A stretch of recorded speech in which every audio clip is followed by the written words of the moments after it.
this villain's super? Captain America the Winter Soldier. For a full recap on what it takes to be a super villain, go ahead and check out this video.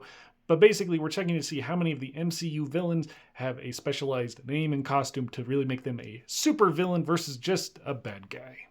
At the beginning of the Winter Soldier, Cap fights against Batro. And unfortunately, Batro is not a super villain in this movie. He gets close with the costume. You know, the purple and yellow combo is specialized enough that I would otherwise be willing to give him a pass maybe. But they never give him the Leaper part of Batro the Leaper in the comics. And so, unfortunately, Batro is just his name. Which again, you know, that's close enough to what's in the comics that I would almost give him a pass, but it's just, it comes a little short. So he's just shy of passing this. If they gave him a mask, or if they just called him the Leaper at some point, then he would pass. But as is, he's a dude who kicks butt, but not a supervillain. Alexander Pierce does not have a specialized name or costume.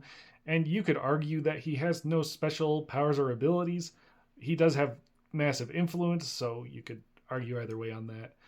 But just focusing on the costume and name, nope. But this is good stuff. The full face covering for the mask and the fact that they call him the Winter Soldier pretty much the whole time.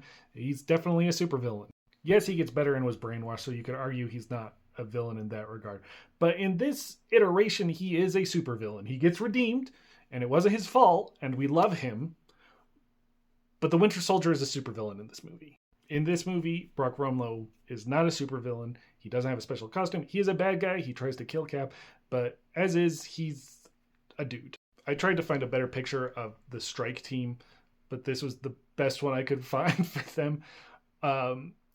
Unfortunately, this is the one instance in which they pale in comparison to the Hydra Goons from the first Avenger, where they don't look like supervillains, which I guess makes sense for their arc and trying to remain hidden. But according to this definition, they are not supervillains. Zola comes back in this movie, and I'm not sure on this one. No, it's not a costume, but he's definitely not a normal person like this. He still goes by his name of Zola, but that's also what he goes by in the comics, so I don't want to hold that too much against them. I'm going to give this one a soft pass for being a supervillain, but I also will not argue if anyone says that according to the definition I gave previously, he's not a supervillain. He's just really right in that line on the definition, in my opinion. Percentage-wise, the Winter Soldier does worse in the supervillain department than the first Avenger, as it has 6 villainous entities that we're counting, and only 2 of them really feel super villainous. Though I guess they each had 2 in the end, so by that metric, I guess they tied.